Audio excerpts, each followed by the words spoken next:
Hello, everybody. This is Professor John Gillespie at San Jacinto College. This is one of my online presentations for History 1301 about the formation of the federal Constitution and how the United States made the transition from the Articles of Confederation to the Constitution. I'm calling it a republic, if you can keep it, which is a quote from Benjamin Franklin about the precariousness of our federal situation.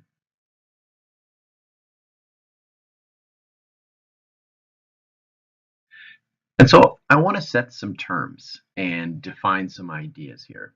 One of the questions I want to ask is, are we a nation in 1783 in the same way that we talk about a nation today? This is a quote from 1829, but I think that it's still very relevant for the time period that we're speaking, and it shows how long these ideas have persisted. A statesman from South Carolina named John C. Calhoun said, "I never use the word nation in speaking of the United States. I always use the word union or confederacy. We are not a nation, but a union, a confederacy of equal and sovereign states." So he's making a point. He does not think of the United States in 1829 as a nation state the way we would today. We are a confederacy, and the root of the word con is from the Latin with. Confederacy, not a federal government. Notice that he uses the language these states, and not the states. And we will use that language all the way up until the end of the Civil War. We talk of these United States, not as a single nation, the United States. And as you can imagine, an individual's fidelity or faithfulness is often to his or her individual state and not any idea of a nation. So let's stop and define these terms just a little bit more clearly. In a confederacy, the ultimate authority for lawmaking would be with the individual members. And in this case, we're talking about the states, not a centralized head. In a federal system, which is what we have, authority is with the central government. We have that in Washington, D.C. Now, the states make up that federal system and they participate, but we ultimately have a federal system in which the central government, through its organs of the Supreme Court and other mechanisms, can decide what all of the states will abide by. The states in a confederacy have equal input into the laws that bind everybody. And in a federal system, the central government has the final say in matters of legality. In a confederacy, the economic and the social matters are, of course, left in the hands of the individual members, which would be the states. And in a federal system, the economic and social matters are ultimately decided by the federal government. So that's not a perfect description of what we have, but the overall takeaway is a confederacy relies on equality of states, and a federal system will find ultimate authority in a centralized government. And so during this time in 1783, the form of government under which these United States are operating is governed by a system laid down in what's called the Articles of Confederation. That is a document. It's our first constitution, if you will. And it was ratified by the Continental Congress back in 1778, shortly after the Battle of Saratoga. And it was written in a hurry in French so that we could convince our would-be French allies that we were a legitimate nation and worthy of their assistance and support. And the Articles of Confederation, as you can obviously tell from the root word, established a confederacy, not a unified nation. Each state was sovereign. Each state could determine its own course. And no other state or a national government could tell the states what to do. And so the things that the national government could not do under the Articles of Confederation include taxation. Uh, the national government under the Articles cannot coerce states to comply with any kind of legislation that they might pass. And they can't even pass legislation without 9 of the 13 in agreement. And you cannot amend the Articles of Confederation without complete unanimity, meaning all of the states have to agree. Article 2 of the Articles of Confederation puts it like this: each state retains its sovereignty, freedom, and independence, and every power, jurisdiction, and right which is not by this confederation expressly delegated to the government. So, in other words, if the Articles of Confederation do not expressly give power to the government, well, that government is unable to act. So, under the Articles of Confederation, the government looks like this. It's a one house legislature, unlike our current system, which is a two house or bicameral legislature. There is no chief executive or a president, at least not in the way that we think of that today. There is no standing army, and there is no commander in chief, and there is no national court system. Now, George Washington, who is not the president of the Confederacy, he's a private citizen right now, expressed some concern over this type of government. He says the consequences of an inefficient government are too obvious to be dwelt upon. 13 sovereignties pulling against each other and all tugging at the federal head will soon bring ruin upon the whole. A New Yorker named Alexander Hamilton, which we shall get to know in more detail later, also expressed some misgivings about this system. He said, "We have a shadow of a federal government with 13 petty republics that must agree on every point and every measure the Union wants to execute. The result? Nothing happens. The states have brought the wheels of national government to a standstill." There were two success stories under the Articles of Confederation. The first one is called the Land Ordinance of 1785, and it deals with how to settle the new land that we gained from the British once it becomes populated. So if you look at that land, we're calling it the Northwest Territory right now, and we got it from the British under the Treaty of Paris.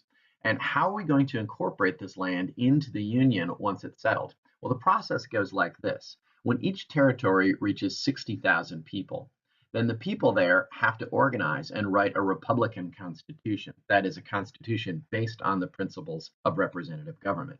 They then apply to Congress, the National Congress, for statehood. And if Congress agrees, then they enter the family of sovereign states with all of the rights and privileges that every other state has. It also provides for a system to finance public education, which is very much the same way that it is in operation today. And so if you look at the map to the side there, you're going to see that the territories are going to be divided up into these grids called townships. And each one of these grids is going to be subdivided into 36 other sections. And the tiny little 16th grid of each one is going to be used for raising the revenue. All the taxes that are collected in that area are going to be raised and put toward public education. And so that establishes a really important principle, at least in the North, is that public education is going to be important and it's going to be funded. Now, in the South, when we develop down there, they're going to be a little bit more hesitant to fund public education. And as you know, perhaps that tradition follows to the present day. The second major success story under the Articles of Confederation is called the Northwest Ordinance of 1787.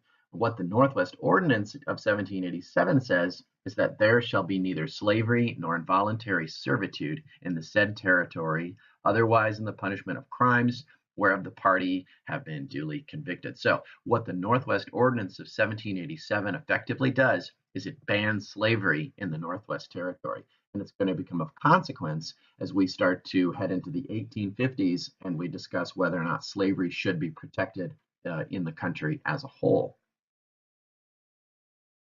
Well, nevertheless, the United States still has some major problems. One of these problems is some major debt. We are still in debt to France, which was our ally during the American Revolution, and there's still some major debt that is owed to American soldiers in the form of payment for services and also a pension for their services. There are also foreign relation problems. Great Britain, which gave us the Northwest Territory, has still not abandoned that territory. They still maintain and occupy forts in the Northwest Territory, and that's annoying. And the second problem is that Spain refuses to recognize US southern and western borders. So we have some major foreign policy problems as well that are going to need to be resolved. And then a major rebellion breaks out in Massachusetts and spreads throughout the country. You see, Massachusetts, like a lot of other states, had a terrible debt from the Revolutionary War. And in order to take care of that debt, they decided that they were going to raise taxes on the population. Now, the problem is many people that were having to pay those taxes were in debt themselves. And a major constituency here includes soldiers, Revolutionary War soldiers, who were not being paid. So at the same time that Massachusetts is asking the soldiers to start paying increased taxes, they themselves are not able to pay their salaries or their pensions. So obviously, this is a problem, and a lot of people are going to see difficulty with this. The guy who rises up and takes center stage in this crisis is a Revolutionary War veteran named Daniel Shays. He raises a group of armed farmers and local militia, and he occupies the courts throughout Massachusetts, closing them down by force of arms and refusing to allow the mechanisms of government to work so that he and his friends will not see their farms foreclosed on for non payment of debts. Well, Shays' Rebellion is the biggest in Massachusetts, but debtor rebellions are going to break out in all 13 states, and the national government is not equipped to deal with these problems because there is no standing army and there is no mechanism in place for, say, taking care of domestic disturbances in an individual state. Well, Shays' Rebellion is eventually put down, but in the wake of it, George Washington, who again is a private citizen right now, he's not the president and he's not in any kind of military capacity. He writes, "We have errors to correct. We have probably had too good an opinion of human nature in forming our confederation," and he's using that language, confederacy. "Experience has taught us that men will not adopt and carry into execution measures best calculated for their own good without the intervention of a coercive power." Well, Alexander Hamilton, and also a New Yorker here, he agreed with George Washington. He wrote, "All communities divide themselves into the few and the many. The first are rich and well born. The other, the mass of people, the voice of the people, has said to be the voice of God. It is not true, in fact." And then look at what he says about the people, you and me. "The people are turbulent and changing. They seldom determine or judge right. Give, therefore, to the first class a distinct, permanent share in the government. They will check the unsteadiness of the second. And as they cannot receive any advantage by change, they will therefore maintain good government." So Alexander Hamilton is calling for a government of educated elites to keep the turbulent and boisterous people and all of their passions in check. There's a third opinion we need to look at too, and that's of Thomas Jefferson, the Virginian. He disagreed with his colleagues, George Washington and Alexander Hamilton. When reflecting on Shays' Rebellion, he said, "God forbid we should ever be 20 years without such a rebellion. What country can preserve its liberties if its rulers are not warned from time to time that their people preserve the spirit of resistance? The tree of liberty must be refreshed from time to time with the blood of patriots and tyrants. It is natural manure."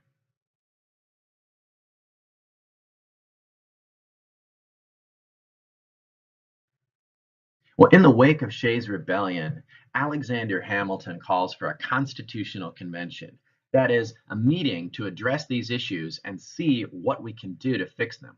So delegates from 12 of the 13 states arrive in Philadelphia in the summer of 1787, and they meet at the famous Independence Hall in Philadelphia. The delegates include these people: Washington, Hamilton, Franklin, and Madison. And the delegates do not include, well, Patrick Henry, Thomas Jefferson, Sam Adams, and Richard Henry Lee. Now, Patrick Henry, he declined to show up, saying, "I smell a rat." Well, why did he smell a rat? It's because he saw that this is the conservative wing of the revolution. These are not the radical voices calling for radical egalitarianism or maybe even something close to democracy. They're calling for a stronger government, perhaps more in line with what we saw in England. And so if we take a closer look at the profile of a delegate, we see that there's 55 of them in total. All of them are men, of course, at this time. The average age is 42, which is relatively young for a statesman at this time. The majority of them are wealthy people. They're lawyers, they're landowners, they're wealthy merchants, and 19 of the 55 are slave owners. Thomas Jefferson said, "This is a convention of the well-bred, the well-fed, the well-read, and the well-wed." Well, the delegates ultimately agreed to stage what I would consider to be a bloodless coup. They scrapped the Articles of Confederation and they decided to write an entirely new constitution. And I would just point out to you that they were authorized by their state legislatures to revise the Articles of Confederation. Nobody authorized them to write a constitution. Nevertheless, they decided to do just that. So the first obstacle that the delegates at Philadelphia faced was the problem over state representation. Should big states be represented more in the national legislature or small states, or should there be some balance, equilibrium, or even equality? So the first plan was called the Virginia Plan, and it was proposed by a delegate from Virginia named Edmund Randolph. He proposed a government with three branches: a legislative, an executive, and a judicial, just like what we have today. And it would also have two houses in the legislature, just like we would have today. But the distinctive feature of the Virginia plan is that the number of representatives in each house would be determined according to population. And so if you look at the graph down below, it would be Virginia and Pennsylvania and Massachusetts that would have the greatest number of votes in the legislature, and then little states like Rhode Island and New Jersey, they wouldn't have as much representation in the legislature, and so they could easily be outvoted.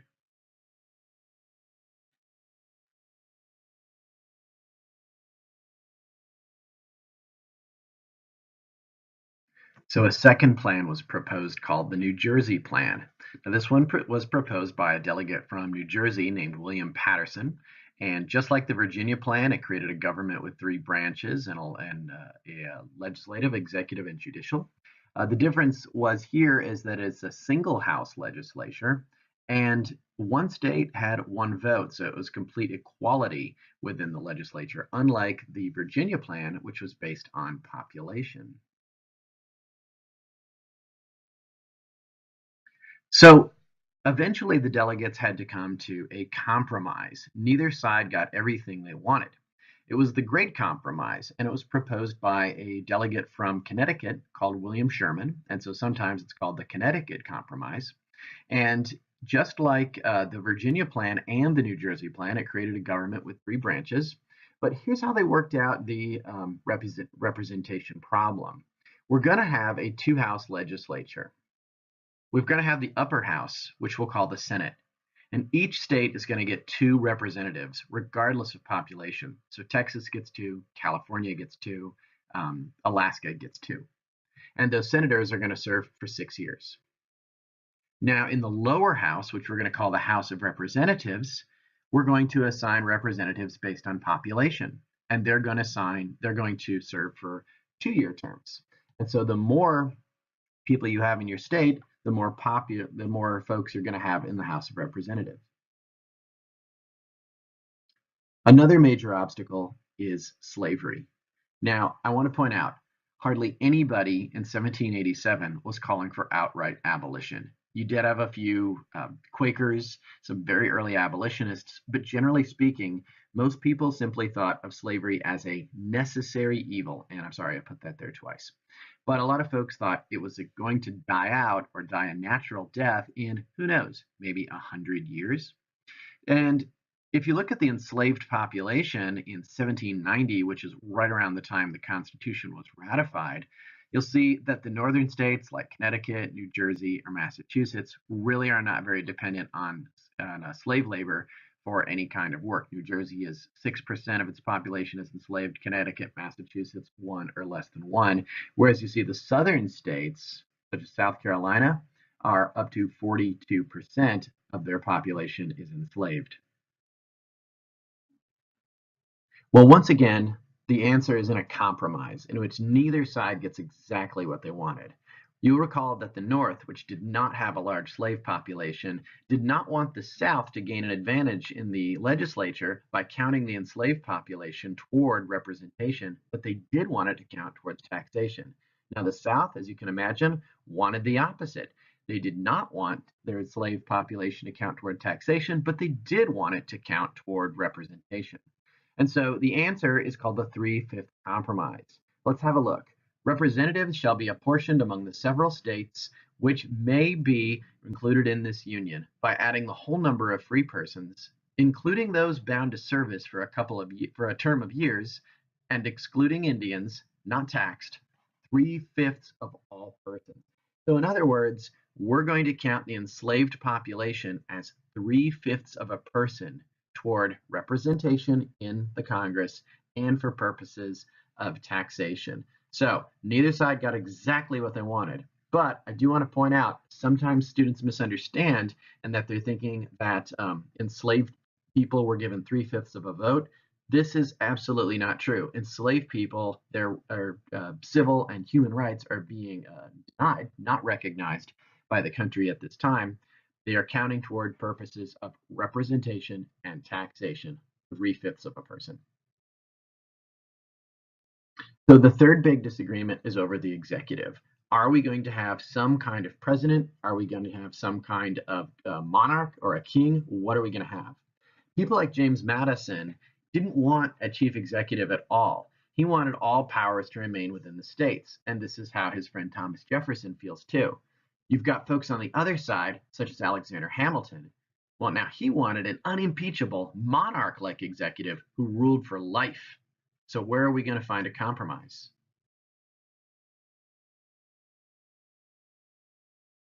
So once again, the compromise is in our modern presidency.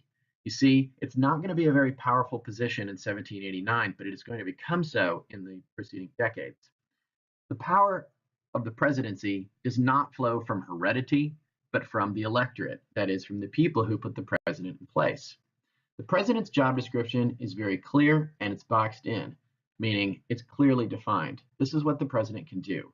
The president is going to be commander-in-chief of the military, and he can nationalize the state militias when he sees fit. He can grant pardons for crimes. He can make treaties with foreign nations. He can appoint ambassadors and Supreme Court judges, and he can fill vacancies within the Senate if somebody dies.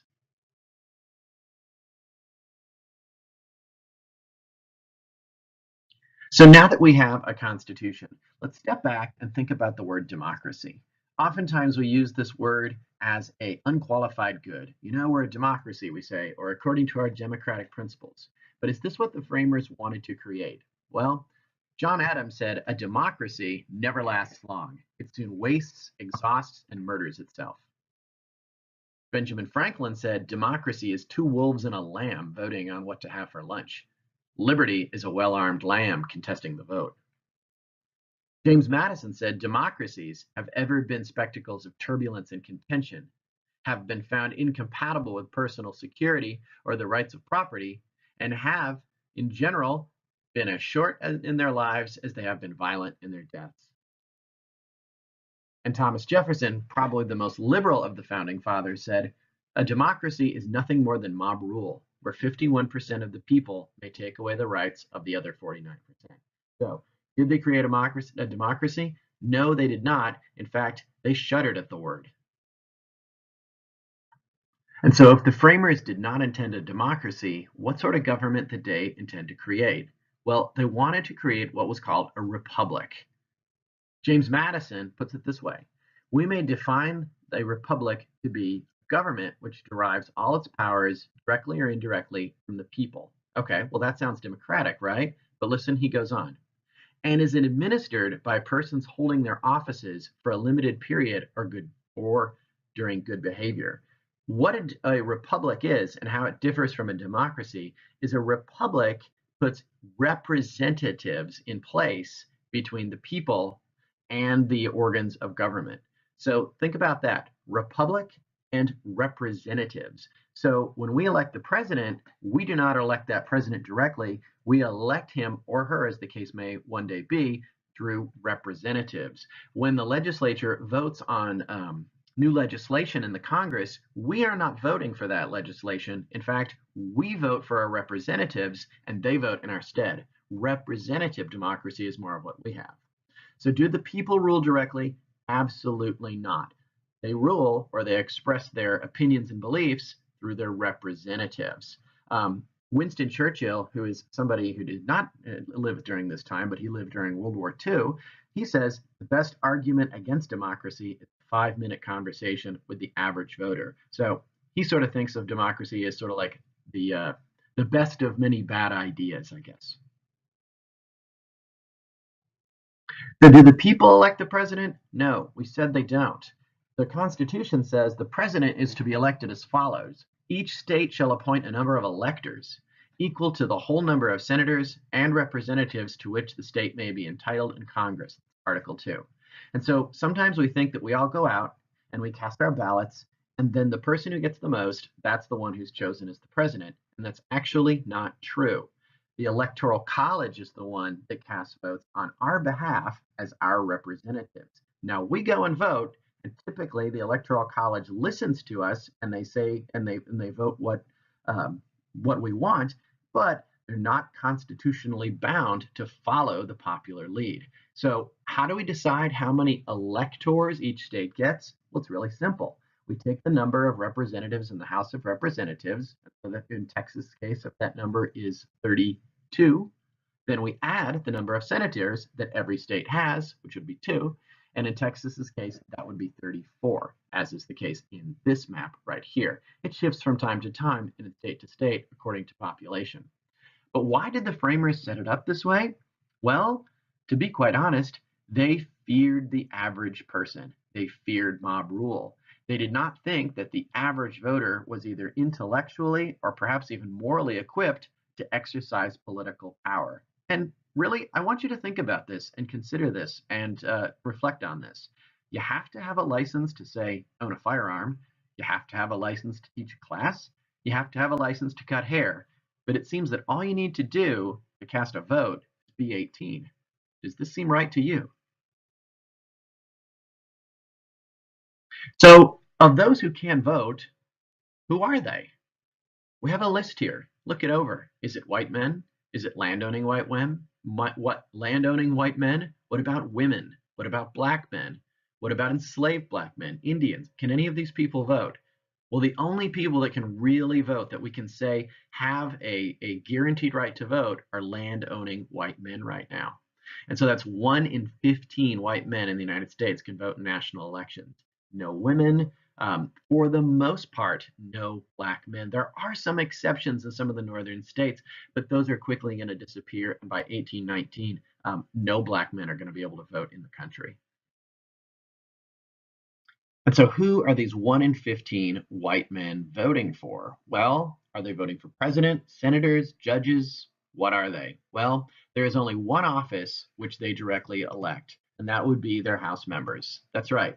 Of the 1 in 15 white men who voted, they could only vote for one house in the national legislature, and that would be the House of Representatives. What about rebellions? What about internal disturbances, like the one led by Daniel Shays in Massachusetts, which quickly caught fire and spread throughout the country? You'll recall that back in 1786, the national government, under the Articles of Confederation, was powerless to do anything about it. Has that changed under the Constitution? In fact, it has.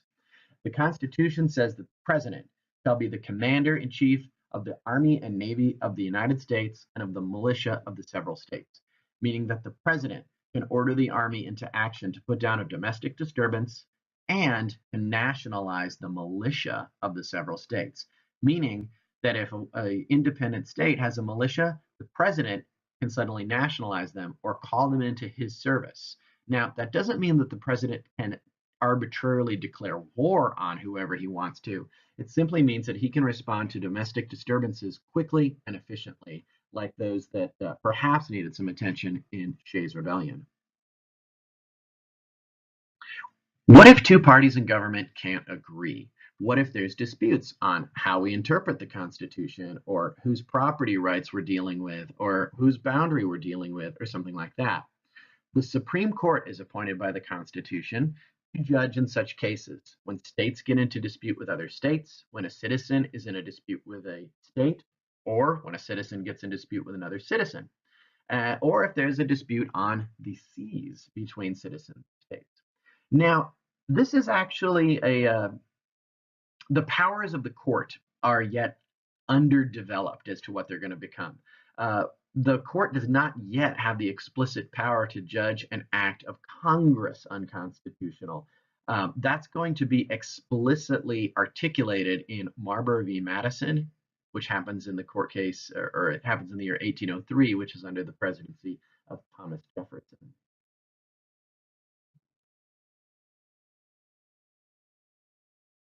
Well, before the ink is even dry on the parchment of the Constitution, factions formed over its ratification. People opposed it and people liked it. Conservatives generally liked the Constitution because it provided a stronger central government and, to many people's mind, security. Alexander Hamilton was one of those who supported it. Now, liberals, they disliked it. They thought it gave too much power to the central government and took that power away from the states, and included in that camp would be Thomas Jefferson. So there's Alexander Hamilton, and his group that he led, de facto leader, would be called the Federalists. Now, Thomas Jefferson, on the other hand, was the leader of a group called the Anti-Federalists. So just think of it like this: Federalists, yes; Anti-Federalists, no. The Federalists tended to be wealthy, they tended to be the business class and the property owning. The Anti-Federalist, on the other hand, they were the farmer, the poor debtor. They believed in states' rights and things like that. The Federalists believed in a strong government to curb the excesses of democracy. Remember, they really did fear democracy. Now, while Thomas Jefferson was no Democrat, he did feared big government, and most importantly, he feared the absence of a Bill of Rights, or a document that would enumerate the rights of the people and keep the powers of government in check. Well, it's one of the axioms of history that economics tends to follow party affiliation. In other words, people tend to vote their pocketbooks. Those dependent on maritime trade, banking, and investments were, generally speaking, Federalists. And you can see them on my map down there as outlined in green. So a lot of the folks living in the big city areas and a lot of the folks along the coast tended to be Federalist. Now, the farmers, the small scale merchants, and folks without a lot of money, they tended to be anti federalists. One anti federalist expressed his sort of class fear here when he said, "These lawyers and men of learning and moneyed men that talk so finely and gloss over matters so smoothly to make us poor illiterate people swallow down the pill, expect to get into Congress themselves, and then they will swallow us all little folks like the great Leviathan." So he doesn't have a whole lot of confidence that the Constitution is working for him. He thinks it's an instrument of the rich to put him down. Well, when it's time to vote, by June 1788, you have 9 states that had voted to ratify, but you have 4 states, Virginia, New York, North Carolina, and Rhode Island, that were dragging their feet and did not want to ratify. Well, we're really not going to have a federal union unless we can bring in the flagship states, such as New York. You're not going to have a country without New York, and Virginia is certainly very important. So, 3 Federalists, their names are John Jay, Alexander Hamilton, and James Madison, wrote a series of papers and published them in New York newspapers to persuade these states to get on board and ratify. These papers are called Federalist Papers. And here is an excerpt.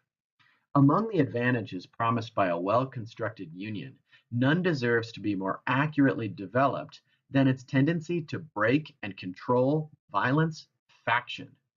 Complaints are everywhere heard that the public good is disregarded in the conflict of rival parties, and that measures are too often decided not according to the rules of justice and the rights of the minor party, but by a superior force of an interested and overbearing majority. In other words, they're arguing that a strong central government is a protection against one faction overcoming another. That faction, whether it be a large a large population, or whether it's simply have more guns or something like that, what we need is a strong federal government to keep justice in mind and not simply the interests of the stronger party, whoever they may be. Well, when we do vote, it's a super close call in all four laggard states. So take a look. Virginia, they voted it in finally in June 25th, 1789. But look at that, 89 to 79. New York, even closer, 30 to 27. North Carolina, 197 to 77. And Rhode Island almost didn't make it, 32 to 34. 34 being in favor, of course. Is everybody satisfied? Does this mean the matter is put to rest? Certainly not. You may remember Richard Henry Lee.